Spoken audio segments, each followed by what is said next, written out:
Relics and Friends as well as Lala's Land. On the blue team, we got Relics and Friends, not Zeka playing as the Malfurion. Zaze will be the Rexa. Mur onto the Zeratul. Trinity will be the Rainer. Last but not least, Kopi playing as the Anubarak.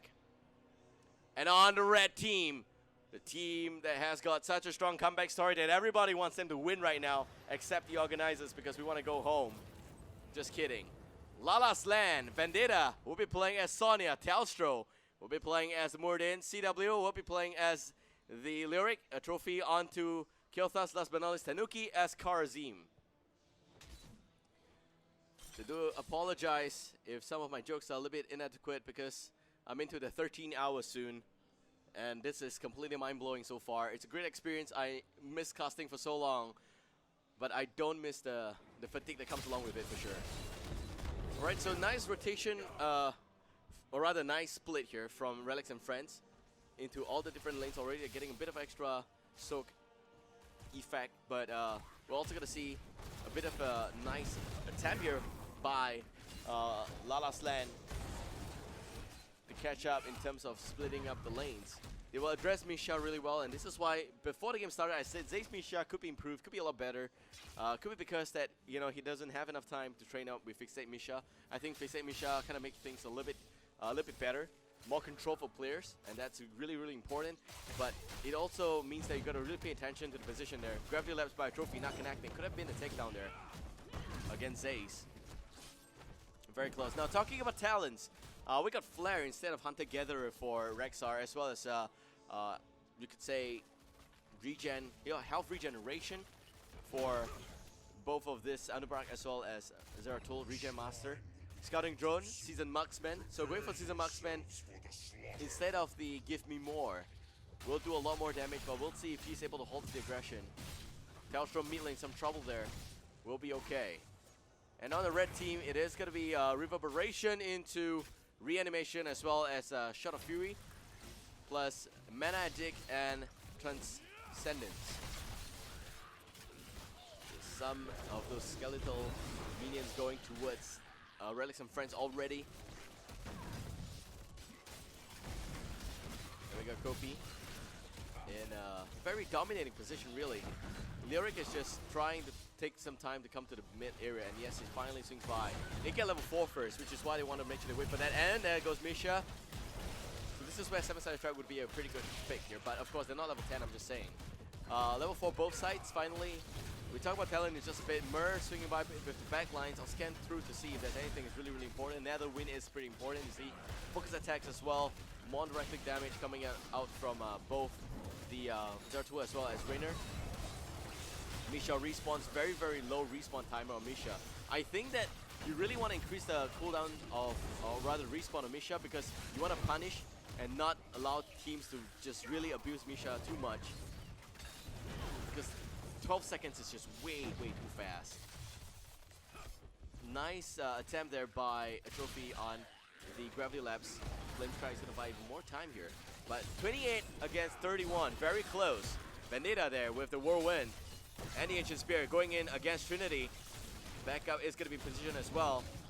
They're all at the same time trying to get those skeleton minions. Just one more for the red team. They may just be able to get there. Sonya goes down, but they won't get the Punisher. And there goes the stun. Underbreak now, lifted in the air. Will get blown apart. Boom, baby. What a takedown it is.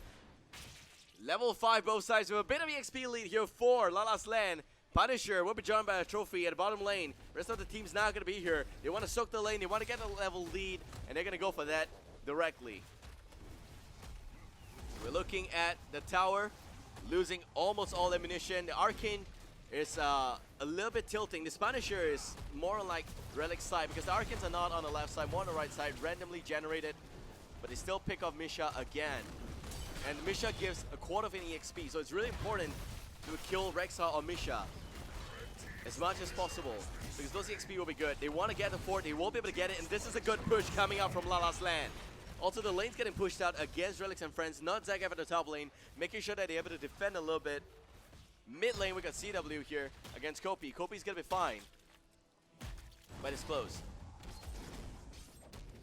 I really want to see the 7-sided strike from Karazim, because I think that's really gonna help the team a lot in terms of the burst attempt. And they can afford to do that. There is no need for Divine Palm. Divine Palm, a good team, always plays around Divine Palm anyway. So there is no real reason for it to go for that. Plus, it's Rainer. We're talking about a hero that can control his right-click damage. We're talking about Singularity Spike being the only thing that could probably proc the Divine Palm.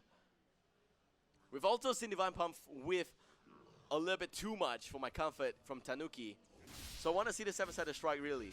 Now, let's talk about talents. I haven't pulled the screen out for a really long time, so I'm going to do it. It looks really awesome. Shout out to Ali for this. Aspect of the Beast as well as Easy Prey. This is a standard build here for the Infernal Shrines. Very standard Zeratul as well. Revolution Overdrive, standard right-click damage build for Rainer with a bit of extra movement speed. Beetle build with a bit of hybrid there as well. And Zace, unfortunately, may look like he's going to lose this part. We'll hold that thought on silence for a little bit. Misha. Bad Misha. Alright, we're going to lose the Kajra to Lala's land. Relics and friends, they have to pull back. Trinity with a nice penetrating round just to do some damage and dismount, I think, the Sonya. Back to talent options here. Standard Muradin cannot be more standard than this.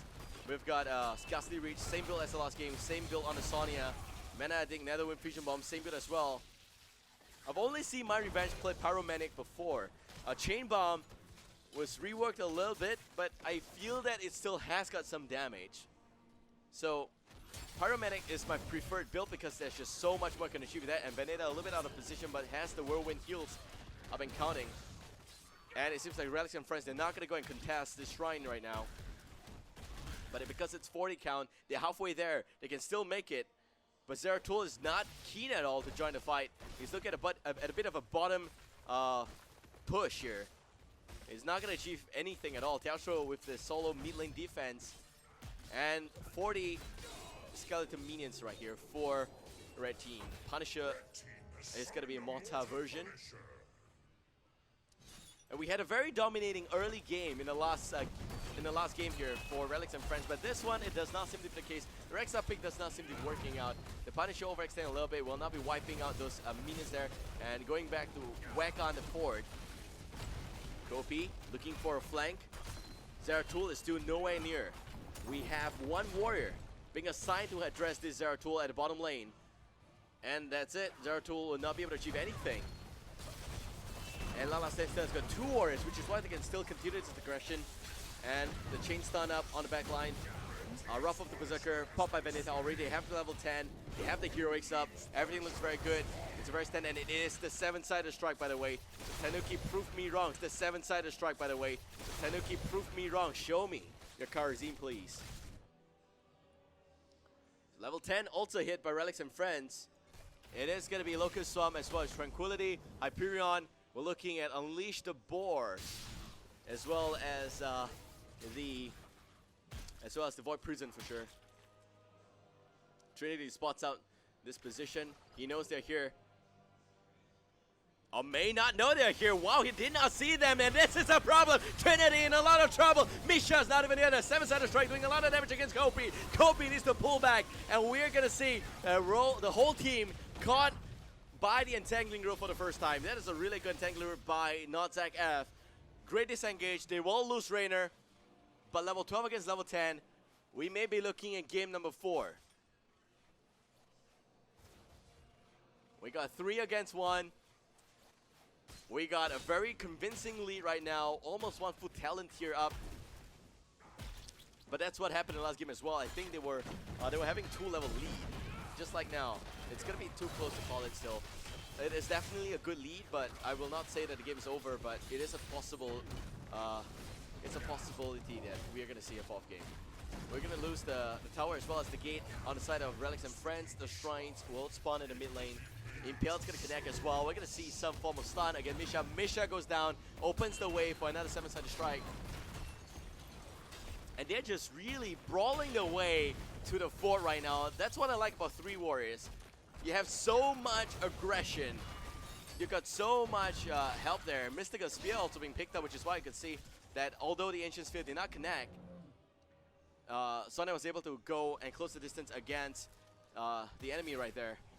Zace with Misha dropping the 50% HP. Some chain stuns coming out, but Misha is also going down. Here comes Unleash the Boar. Some slows going in for the disengage. Men Pet is also going to be used by Zace to make sure that Misha is going to be back to full HP real soon. The heal is up again. They only can take a fight if Misha is alive. Already 12 scatter count. More stuns coming in. A lot of target stuns as well. Looking for the 7-sided strike now. May actually find it. But Kopi getting some extra shields there. Will be okay. Heals as well from not Zach F. Mur not able to flank a trophy. A trophy in the back line.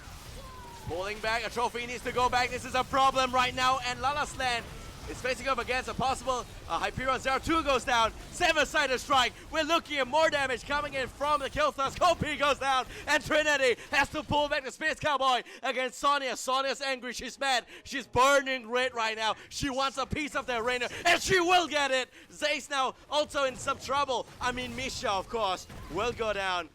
Zace really just throws Misha away. And this is again another Punisher, the frozen version for Lala Slan. It looked really bad. I could hear from my small little casting booth that the players were shouting back, back, back, because you have Hyperion coming out, you got White Priest in there, but they manned up somehow. With that 7-sided strike connecting beautifully, it seems like the damage against Relics and Friends was just a little bit too much for them to deal with. So Kopi getting tossed up into the air. A lot of burst damage coming from Vendetta. Like I said, Relics and Friends, if you really want to win this tournament, ban Sonya. No more Jaina bans, please. We'll see what's the take here. The main reason why they banned Jaina was because this is Infernal Shrines. And Jaina does really well in Infernal Shrine. We know that Jaina can clear those skeleton minions really well and really fast. That's why, you know, they want to make sure that they don't have Jaina. Working with Kel'Thas is a lot easier because it does not have any escape mechanics, but looking at a 3-level lead, almost 3-level lead, it seems like it doesn't matter at the end, because the moment you have Kel'Thas at level 16, you're going to see what looks like Arcane Barrier, and Arcane Barrier is going to do a lot of damage. Sorry, it's going to negate a lot of damage. Yeah, right, do a lot of damage. It's going to negate a lot of damage against the enemy there. Level 16 against 13, one full talent tier up. They're picking up the mercenary camp, painting the camps red right now. Want to make sure that they have the best odds going into the next shrine. Relics and Friends, they may actually be looking for some form of a timeout if they lose this game before the next one. I'm not so sure if we have time for them to take a Kit Kat. But they need it. They really do. They need to reevaluate the draft. They need to reevaluate what was different, what got figured out. But bottom lane aggression. In fact, no shrines doesn't matter. We got Lala Slan right here at the bottom lane, knocking on the tower. The first tower is going to take the fall. Chain bomb spreading like wildfire right there. Zace with a bit of a nice pullback. So we got a whole team pulling back to the shrine spawning location. The next Punisher will be key for Lala Slan if they want to win. And oh my god, Kopi gets caught out in a 7-sided strike, and Anubarak gets wrecked. That is a big problem right now. 4 versus 5. They may not even need the shrine, but I know they want to play safe because they want to go for the ace match. Shrine's getting activated. And a trophy with the flame strike. Taking a majority of it. Really, really nicely done. Could have been a little bit more damage, but I think that it's been buffed, the skeleton minions, to try and make sure that, you know, it takes more effort from the players to clear the shrine. 7 takedown against 1. You're looking at a really, really strong team developing right in front of you for the next quarter of this year at least. 14 minutes up soon. Arcane Punisher. This is a very painful Punisher. The keep is still standing, but we're going to see him kill connecting on 2 targets. Misha will be addressed immediately. And this is okay. It's not even going to cost them much mana right there. The healing well is going to go down. They're not going to waste much time. They'll be knocking on the keep. The Punisher looking for a jump on Trinity. Trinity needs to be very careful. He's baiting a Punisher. But if the Punisher jumps so well, the whole team, and there we have it, the Entomb, and the Arcane will erase him. 7-sided strike, it's a bit of a whiff right there, but not Zach F He is able to heal the rest of the team here. The problem is that Reyna's gone. It doesn't matter if 7-star strike connects or not. As long as Reyna's addressed and Punisher at 75% HP, they can still take this fight. Kopi is the next target. He is able to run away a little bit, but gets stunned by Telstra. Nice follow-up on the Stormbolt. And we have the Punisher knocking on the core. Possible ace match right now. They all knock in. The Arcane doing so much damage. Murder looking for the Void Prison connects only on the Karazim. And a trophy. He's just doing all of those range damage right now onto the core. Core dropping very, very fast. 20% remaining. And it seems like we're going to the ace match. Lala Slan does it again. Rubber set. It is going to be a best of one right now. One more game to decide who brings home those graphics cards. And how awesome is it to see such a huge comeback. The first game going to Relics and Friends. The second game is a 30 minutes game. And the early game went to Relics and Friends. The third game was one-sided, 100%. 9 takedowns against 1. And I'm already losing my sense of speech here. But thank you very much for watching. We have the ace match in just a few minutes. I have to hit the toilet. The players need a break. They're going to take a 5 to 10 minutes break to re-strategize. Sit tight, stay tuned. We got a replay. No, we don't have a replay. That's fine. But thank you very much for watching. And more importantly, rubber set. This is where we're at right now. All the way at the end of the tunnel is a rubber set. Because the team from the upper bracket can play. They have not lost a single series yet. So if they do lose a series there, they will have to play again in the best of 1. Because our lower bracket is all best of 1, by the way. All right. This is Babel. Shout out to sponsors NVIDIA and Gigabyte, and you guys for watching. You guys are so awesome for staying throughout the entire day. Thank you very much. Shout out to the SG community for coming down here. A total of 13 teams. Join the SG community on Facebook at facebook.com/groups/BlissHeroesSG if you'd like to join in the conversation and be an active part of the Singaporean community. I would really appreciate it if you give me a like on my personal Facebook page as well, Babelcast, on Twitter as well. Give me a follow if you enjoy the coverage and cast. This is going to be my 13th hour of cast, and I've got no Red Bull. I've been drinking 6 bottles of water. This is like the 7th bottle right here. Yeah, we're getting weird. But we'll be back with the AS match real soon. Sit tight, stay tuned, and don't go anywhere. Goes in, picks off Reina, really well done. CW still waiting. We're looking for a little bit more damage. Mur now dropping. Mur goes down now. Not tag F. Does not have enough mana for the heals. We'll have to pull back out, and this means that this will be a Lala Land.